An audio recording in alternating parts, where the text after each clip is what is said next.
The State of the Union address featured a number of moments we've never seen before. Yeah, like this one when House Speaker Nancy Pelosi ripped up the president's speech. CBS 4's Ted Scouten has a closer look at the moments that made headlines and what people are saying about them. Ted? Well, Elliot and Rudabeh, it's obvious that we as a nation are very divided. That was on display last night at the State of the Union. And there's also a lot of finger pointing as to who's to blame. From the very beginning, the State of the Union was filled with a lot of unspoken moments, like Speaker Nancy Pelosi putting out her hand to shake the president's hand. That didn't happen. I don't think he saw that. Broward Republican committee member Richard DiNapoli thinks it was an oversight, but he said he did notice Speaker Pelosi's facial expressions as she sat behind the president. Her expressions were definitely negative, and, you know, that's the first time I've ever seen it to that extent. Usually you just keep quiet or you just sit there, you know, much more stone-faced looking. She's a human being, and she's the Speaker of the House, and she knows the truth.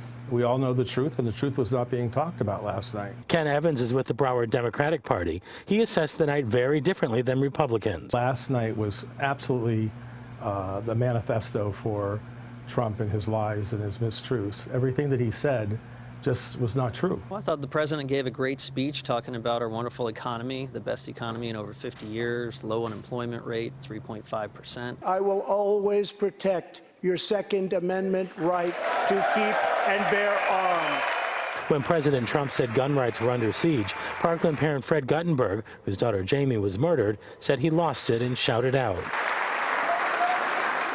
He was removed from the chamber. He later apologized on Twitter, saying in part, "Tonight was a rough night. I disrupted the State of the Union and was detained because I let my emotions get the best of me."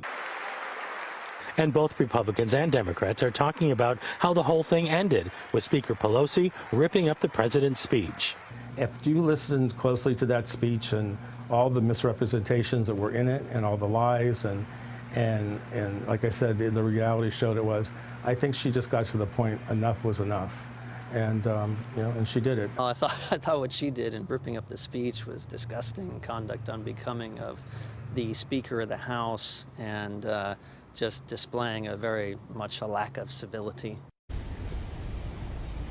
And Fred Guttenberg put out a statement late this afternoon saying in part, "While it's unfortunate that my emotions last night got the best of me, today there is a discussion of gun violence taking place in this country because of what happened. I am thankful for that." Now, I also asked local Republicans and Democrats what they would like to see going forward. Both said civility and cooperation.